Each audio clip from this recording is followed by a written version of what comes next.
Hello, friends and listeners. Welcome to Truth, Lies, and Alibis, the true crime podcast from three friends sharing their perspectives from having years of 911 dispatching experience. Episode 3, Instinct, Intuition, and a Big Heart. Today, Jess, Kylee, and I discuss the home invasion of Jennifer Morey and how a dispatcher trusted his intuition on his first day. The following case we are about to discuss contains graphic violent content, including attempted sexual assault and severe injury. Please listen with caution as this may be upsetting to some audiences. We know we are a true crime podcast, and true crime is gruesome, violent, and scary, but we also respect and understand our listeners enough to give you a proper warning. Do you guys remember your first day as a dispatcher? My first day? No. I remember training. I remember not having a trainer for a while and having to help records out for months. Reading through the manuals.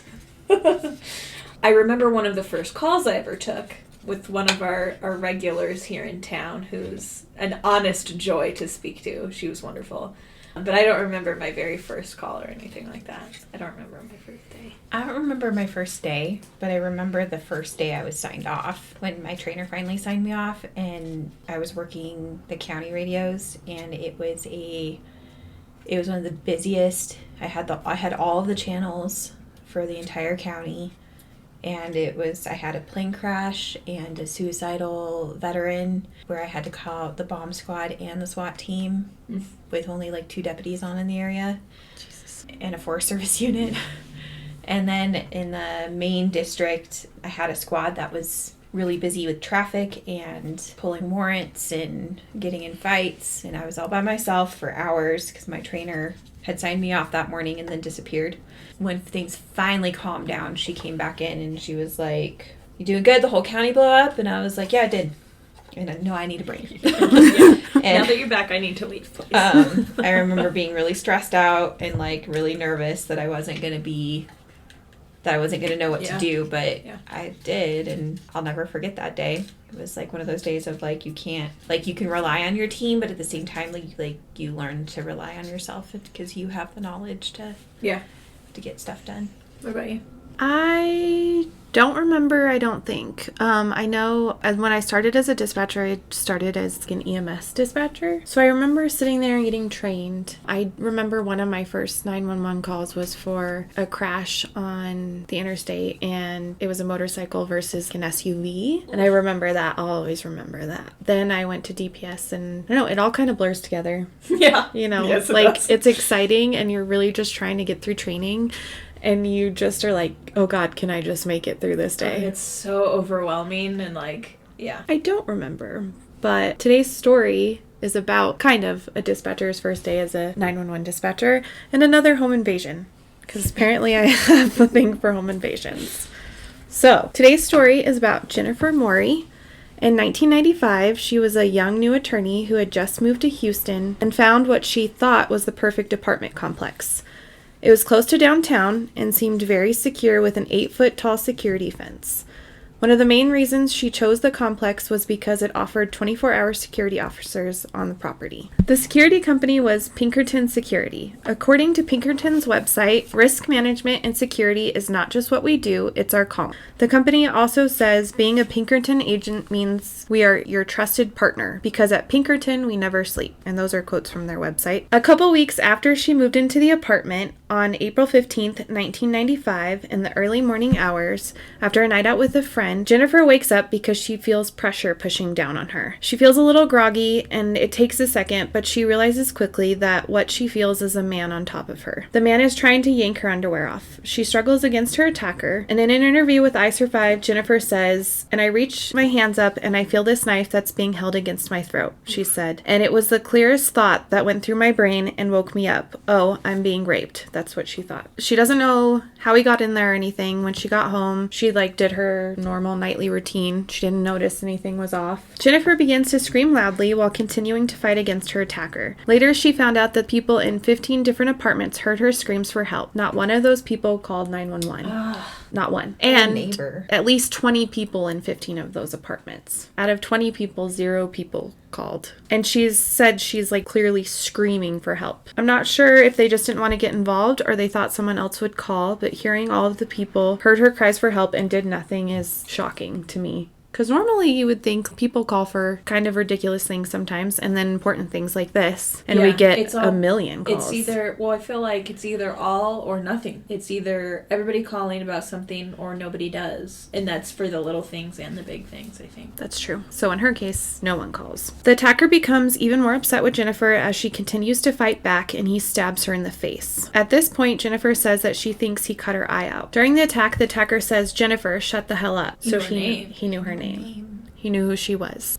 Jennifer doesn't recognize him or his voice. It is dark, so she can't really see him, and he did slash her eye. After Jennifer was stabbed, she continued to fight back and scream. This is when the man tries to slit her throat. On the I Survived episode, she said, "I didn't think of what the next step could be, not until my throat was slit. When my throat was cut, then I knew.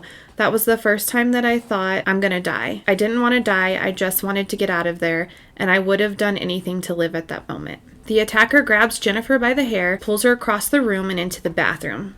At this time, she's bleeding profusely from her neck and her face. He leaves her in the bathroom and goes to find his knife. She can hear him moving around in her apartment. Somehow, Jennifer is still conscious and thinking clearly. She slams the door shut. Since there's no lock on the door, she presses her back against the door as hard as she can, and she puts her feet on the tub across from her to like keep him from getting in. Yeah. She's bleeding from her throat, so she knows she has to do something, so she grabs a roll of toilet paper and presses it against her neck, and she kind of just sits there and listens. She says it gets really quiet in the apartment, and then she hears her attacker zipping up his pants. She continues to listen, and after some time of silence decides that she has to leave the bathroom if she's gonna get any help, because she thinks that she's gonna die. When she stands and tries to open the door, she can't because she's covered in so much blood, and she realizes she pushed the door in so much that she's jammed it shut. So her trying to save herself, she can't get the door open. Somehow she works up the strength and pulls the door open, and then she crawls out of the bathroom and tries to turn on the lights because she can't see, but her attacker has cut her power. She picks up her phone. It isn't working either. Luckily, she had a cell phone, and 1995 probably was not a common thing, so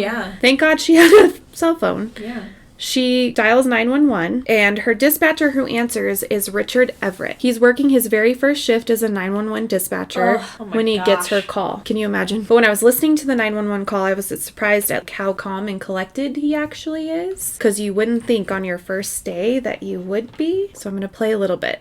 Please help me. It's like I'm trying to cut my throat. Ma'am?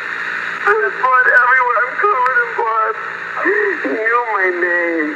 I don't know who it was. I know I locked the door. I don't know how I got in my apartment. Okay, man. All right, calm down. I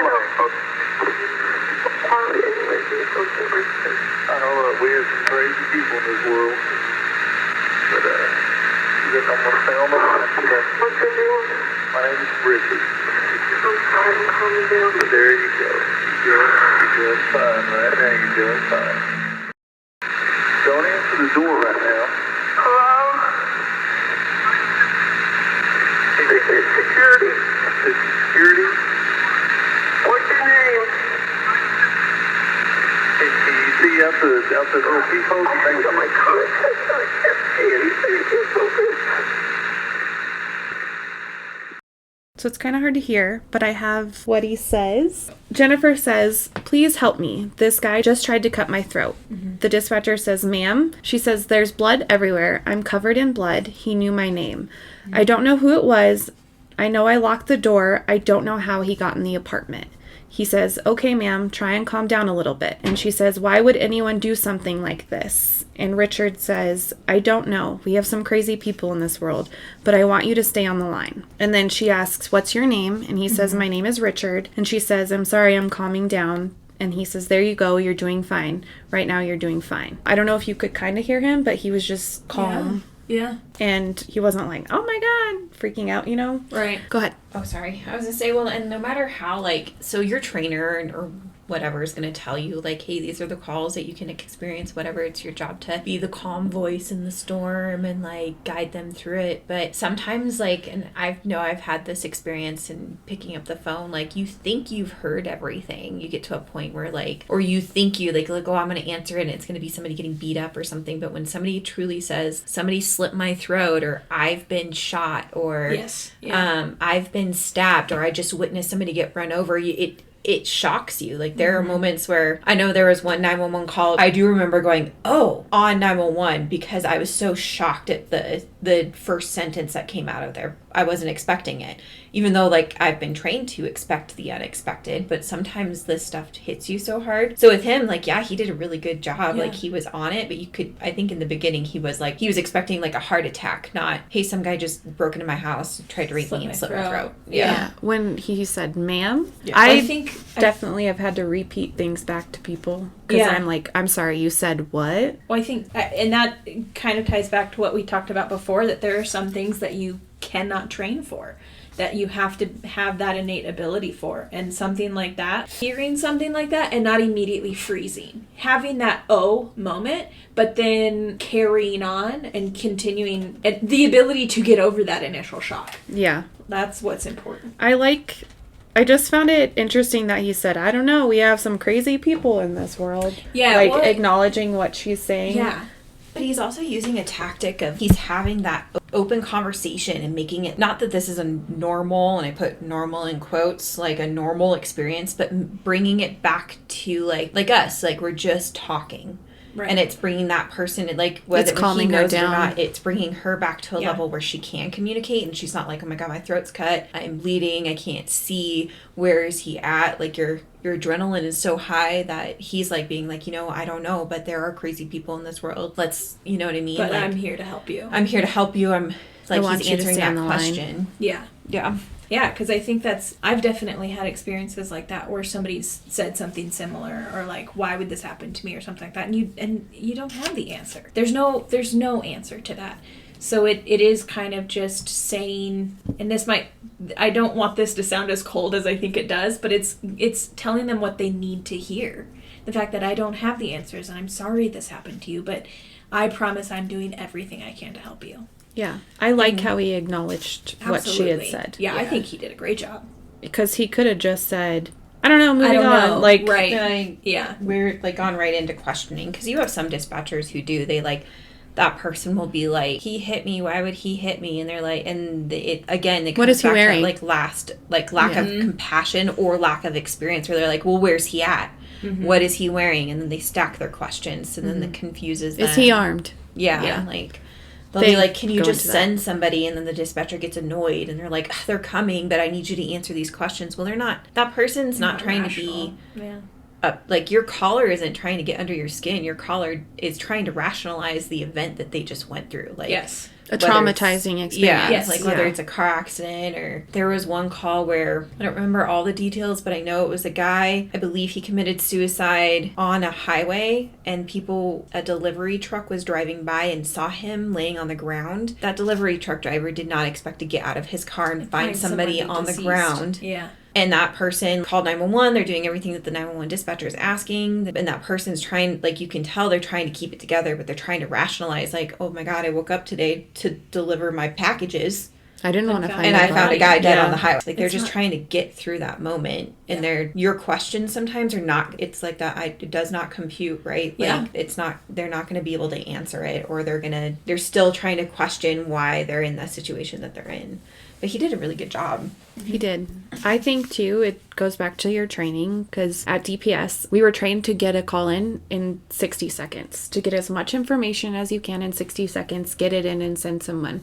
So I did get into that kind of that routine where I would just be asking question after question to try and get that information in. And I didn't realize it until I went to the PD, and one of the other dispatchers said, you can definitely tell Brittany's from DPS because of how quickly I asked questions, and then I kind of had to learn how to have like an actual conversation with them, because it's a little bit different sometimes on the highway, because usually they're calling in car accidents or like reckless drivers. It's not calls like this one. So around 15 minutes into the 911 call, Jennifer tells the dispatcher that she hears pounding on the door and she thinks the police are there. 15 minutes seems like kind of a long response time to me, but I don't know where her units were coming from or anything. The dispatcher tells Jennifer that he knows that whoever is banging on her door is not the police. He tells her that he has fire and PD en route and they haven't arrived yet. He can see them on the screen.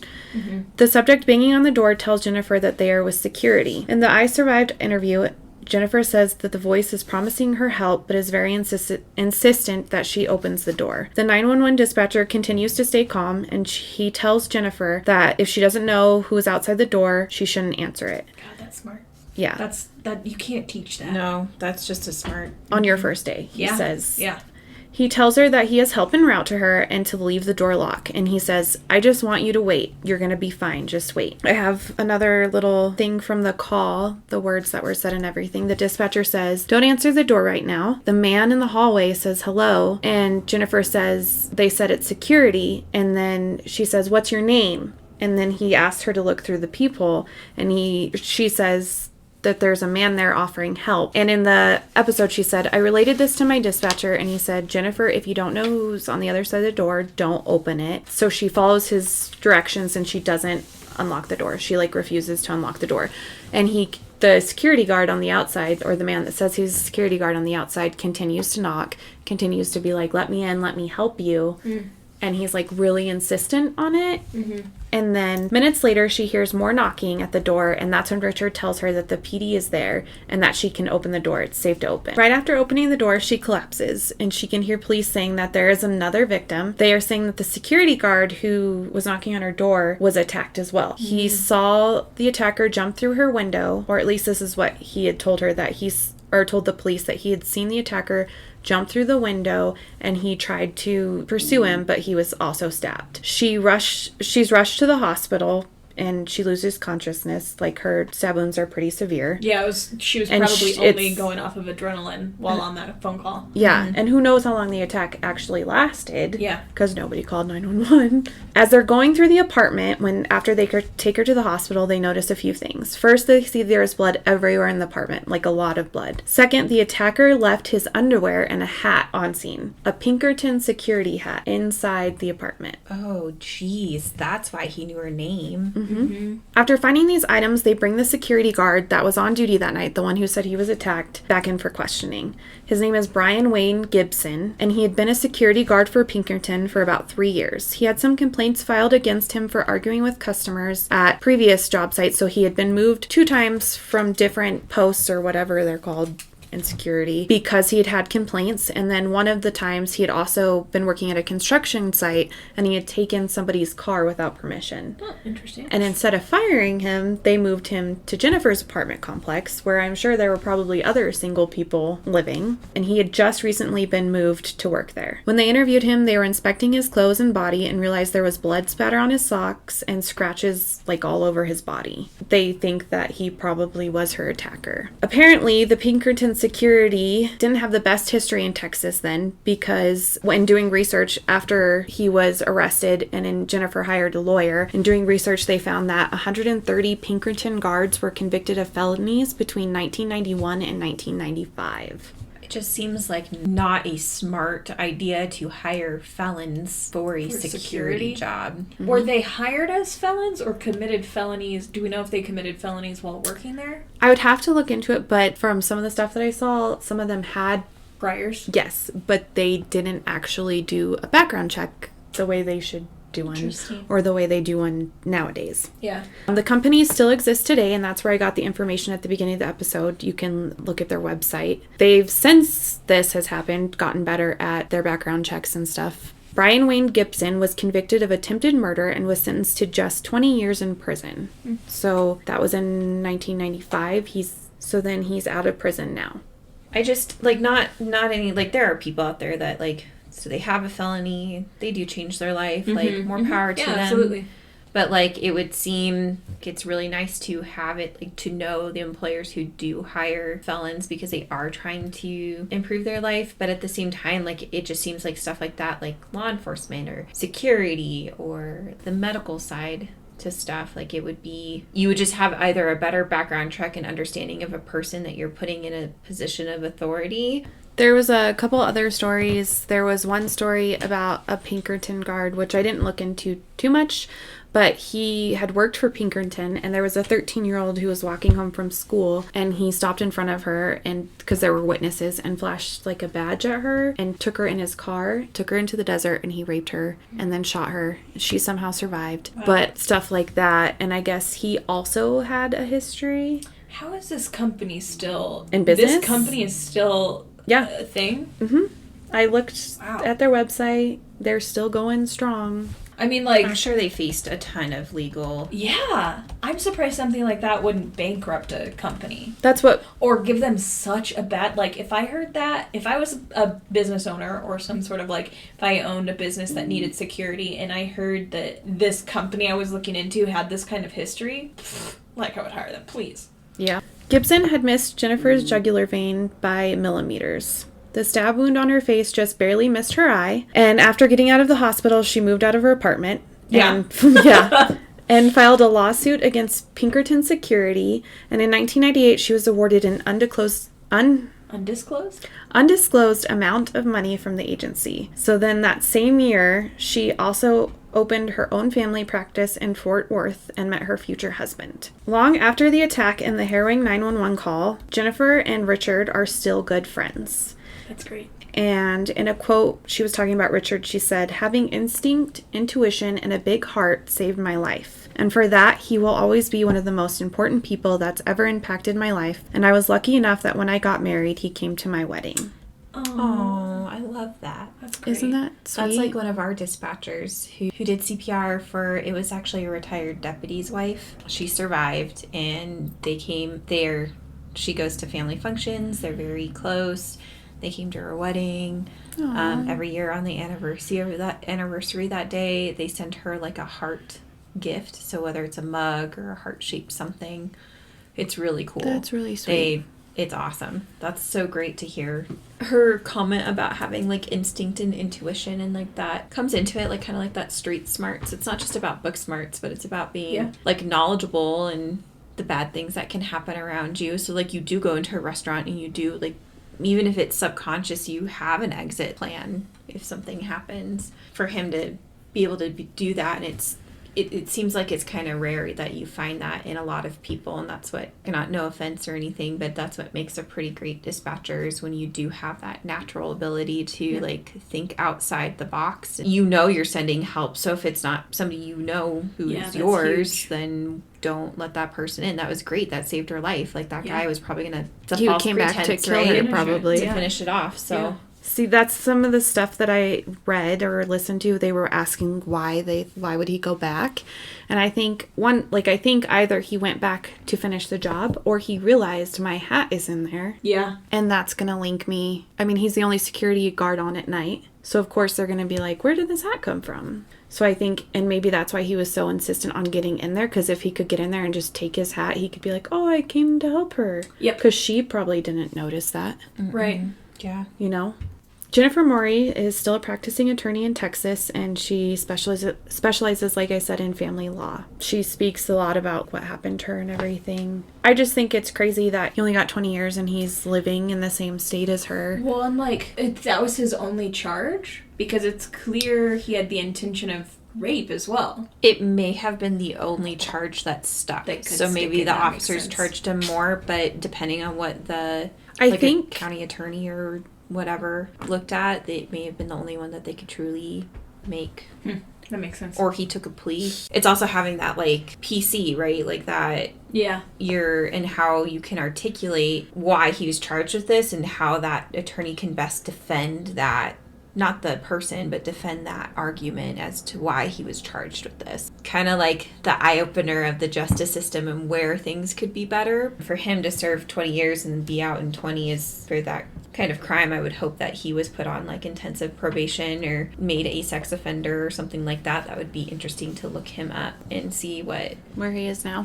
He is now, or sometimes it's like the DOC websites, like you can look up past inmates and see why they were in there and like the conditions of their release. So if he was released after 20, was he put on the sex offender list, and was he put on probation, and how long is that probation? And not saying that he won't try to do his stuff again, but it's an interesting. Well, you just need to have, like we were talking about, there needs to be like a certain kind of standard. Like I don't want some company that's hiring people with violent tendencies or criminal histories and whether it be that it happened last year, it happened 10 years ago, like there's this spot on their record where they are violent towards women, or they have sex offenses, or they have these, like, it's those, what do they call them? Like the big violent crimes, assault, sex offenses, murder, that kind of stuff. Like, it wasn't petty theft. It wasn't like a burglary of a vehicle. This is like major. Yeah. These are major crime. Or they're major indicators of them progressing into like that potential of committing a bigger crime. So it's like, you look at somebody and they've got like, they groped a woman at a bar and they've got history of that. Like that, even that. Probably don't hire them around drunk women. Yeah, like that person. So or hire them to protect women.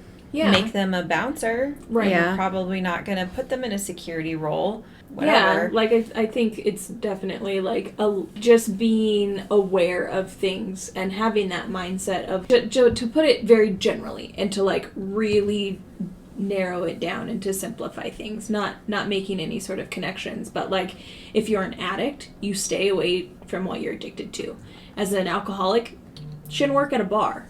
So if this is where these people, you know, give them something to take that temptation away from them, right? If it is a mental health issue, that is why they keep coming back to that, or whatever the reason is, put them in a different atmosphere. Well, and you're giving people access to, like, some personal information. So not only do they know, like, these people's apartment numbers, but they know emergency contacts. They know their phone numbers, their emails. And, yeah, 1995 might have been different. But now in this day and age, like, they know their full name. Their social security number might be on there. They can look them up and find them on their social medias. And then that goes into stalking, too. Yeah. So, like, this person, like, he knew her name. He was clearly, this is all premeditated. Yes. So he knows what kind of car she drives. He knows that she's single. He knows that she knows a routine. He's probably been watching her for a while. And he's been given the opportunity to in working night shift. And then he has that trust by being, you feel better when your security officer is there. That's somebody you would go to and be like, hey, can you walk me to my car? Right. Hey, I'm getting like weird knocking noises on my door. Can you come to my apartment? You know what I mean? Like that's. Well, and then how he got in, did they have keys to the apartments? Right. Were they given that? Because why? They still don't know how he got in?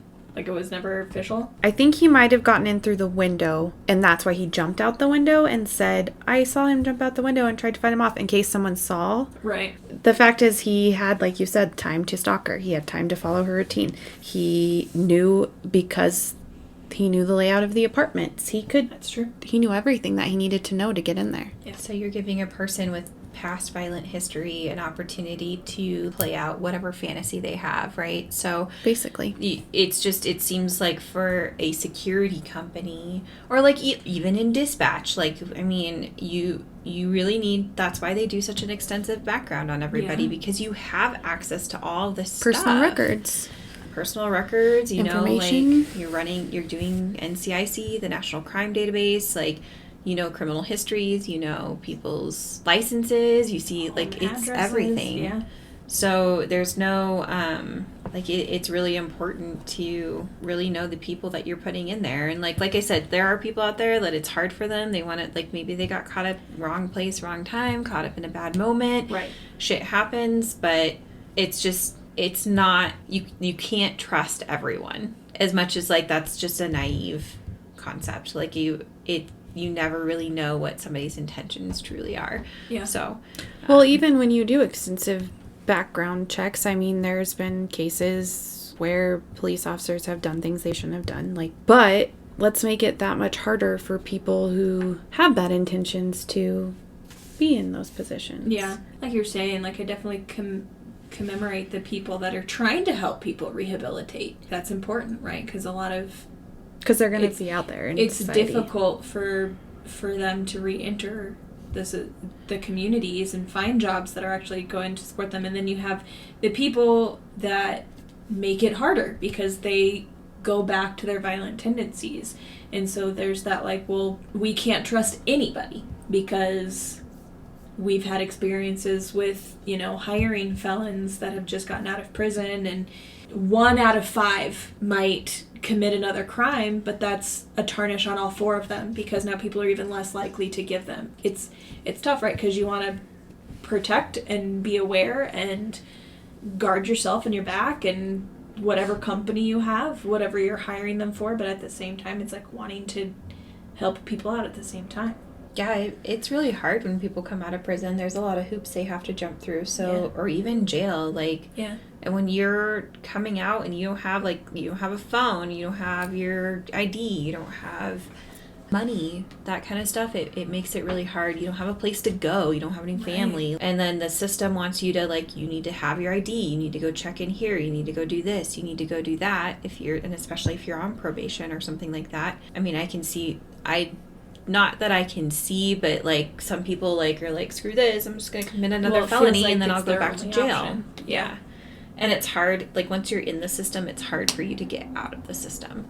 No, it's just, it's mind-boggling that even back then, the lack of understanding of, like, the concept of safety for this company is, like well, those are people. Like, they're not, it's not like just money. And, like, learn from your previous mistakes, right? Like, why is this happening again and again? How many was that on there that had felonies? What did I say? 40? Learn from your mistakes. Just the one time. Maybe that's all we need is just the one time. Who would have thought? I would be curious to know how long Richard was a dispatcher.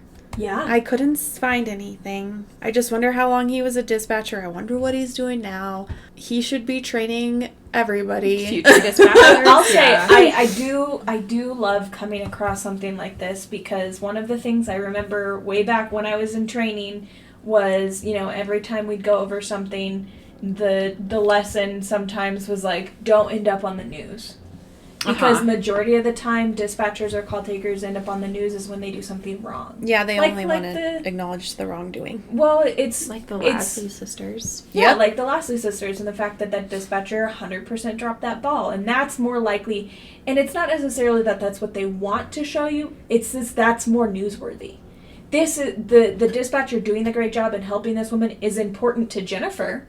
It's important to her because it helped her survive and it kept her conscious and aware until police could actually arrive. But that's not as newsworthy as somebody saying, well, this person called 911 and 911 didn't help, and we're going to play the tape. That's more shocking than somebody doing a good job, which I think kind of encompasses any kind of occupation. But there's always more attention when things go bad versus when things go good.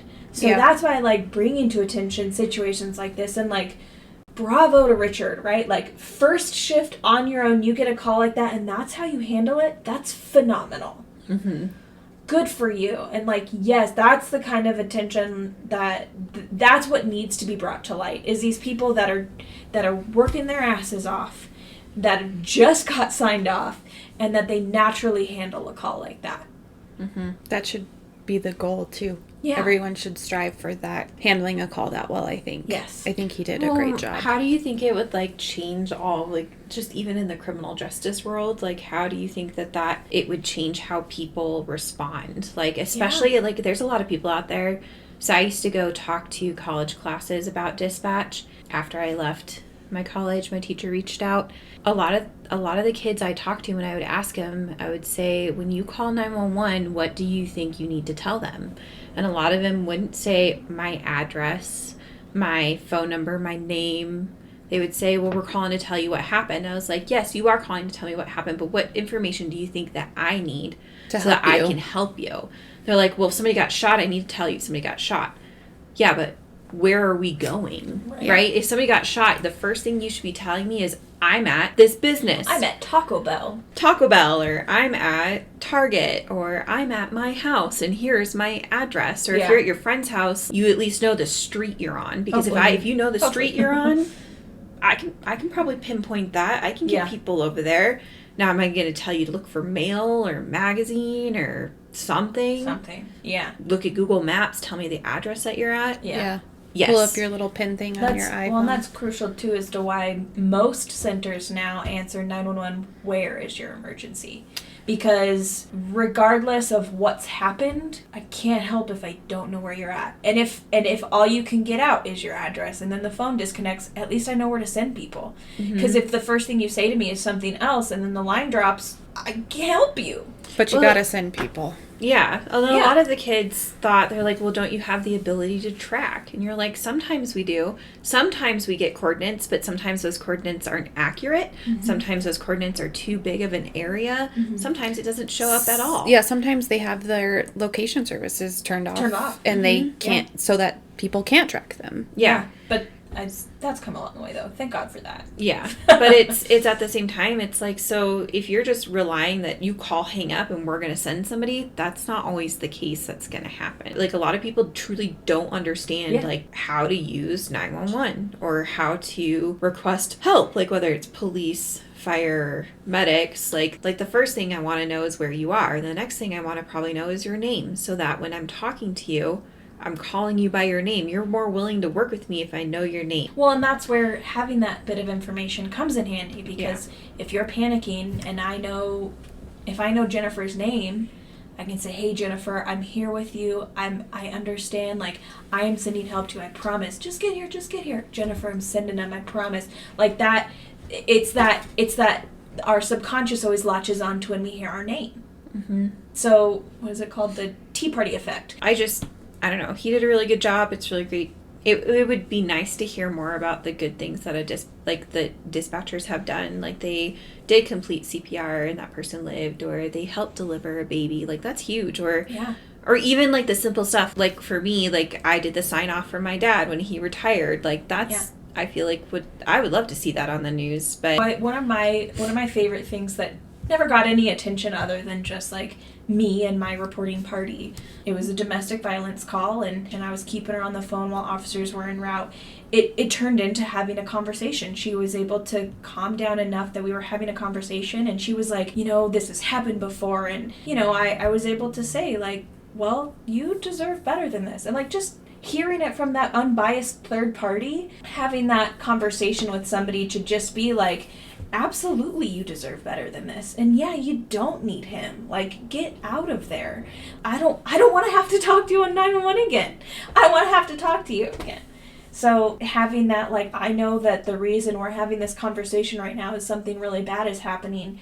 And so I'm going to help you, but I hope I don't talk to you again. Yeah. Well, like, and that's something too, like, I don't think people truly understand with 911 dispatchers is like, yeah, we're there 24/7. Like, somebody will always be there to pick up the phone, but we hope, like, even when we do talk to you, we do hope that you don't call 911 again. Like, we don't want you to be in an emergency. I don't want that phone to ring. So, I don't know. It's just cool to hear how well he did with Jennifer, especially during something that's so, people think, oh, that's like a once in your lifetime career kind of thing, but no, like, dispatchers come across that in all of, like, law enforcement or medics and stuff like that, come across, people have emergencies every day, and they have their things that happen every day, especially in bigger cities. So it all comes back to that, like, instinct, right, that you said, like, you can't train for that, and you can't get swept up in their emotions as well. Like the call that I had for my CPR patient that ended up surviving, my initial caller was panicked and she was all over the place, and I was able to bring her back in and be like, okay, well, he had a cardiac arrest. They had called initially and then ended the call because I think it initially had just started as a fall because he had passed out, and then the call ended. They called back because he had stopped breathing. So I had picked up that second call. I didn't talk to him the first time, but we already had medics en route, thank goodness. And the woman, it was at a business, like a smaller business, so it was the two guys in the office and then the female. And the female was obviously panicked, right? Their friend had stopped breathing. And so she was concerned because when he fell, he hit his knee, and his knee was like bent funny. And I was like, I don't care about his knee. I said that on the line. I don't care about his knee. We got to get him breathing again. And I was on speakerphone, and so the other man in the office, the perfect line, right? Okay, tell me what I need to do. from my point of view, like, that was me doing my job. Like, it's nice to get recognized when something goes right, but had he not said, okay, what do I do? Like, he was ready and willing 1,000% to follow everything I said. And that's why that worked. Well, yeah, when you're a reporting party is like when you have their attention, and like that's something I stress to my trainees is that the 911 call can feel like forever, but they don't last very long. Right. Like they might go to 5 minutes, most of them, maybe a little more, but for the most part, we're not on 911 that for a very long, lengthy time. So you really do have seconds, and from the beginning of you answering the call, you would literally have like seconds to build that rapport with them, Yeah. and get and keep their attention. And the rapport and that trust you're building within seconds. You know, Richard talked to Jennifer for not very long, or I guess for 15 minutes, actually. That's quite some time. To hear the knock on the door, and then to trust somebody you don't know telling you don't open the door for this person who says they're there to help you. And it's security. Yeah. So you're thinking, oh, I can trust them. Right. So to trust this voice, you've got a name, you know his name's Richard, and he's telling you he's sending you help, and then he's telling you don't answer the door for that person that says he's there to help you. To have that trust is huge. Well, and to have that instinct too for him to say that, because I don't think that every dispatcher would think that, maybe. Because it's security. You think, oh, someone's there to help. Maybe he can help you with your wounds or, you know, Right. something like that. So he could have said, oh, okay, open the door. Yeah. But he didn't. Yeah. And he stayed on the phone with her for 15 minutes. It's huge. And saved her life. Yep. Because he probably would have killed her. Oh, yeah. Oh, yeah. That's kind of why I picked this story, because last time I think we kind of bagged on that dispatcher a little bit, which it was warranted. Justified. Like, yeah. Yeah. But there are good Yes. dispatchers. Yes. Absolutely. There are good stories, like you said, and there should be acknowledgement for that. Thank you for listening. Additional information for each case can be found on our website, truthliesandalibis.buzzsprout.com. New episodes will be uploaded every Monday. Find us on Instagram and Facebook at Truth, Lies, and Alibis.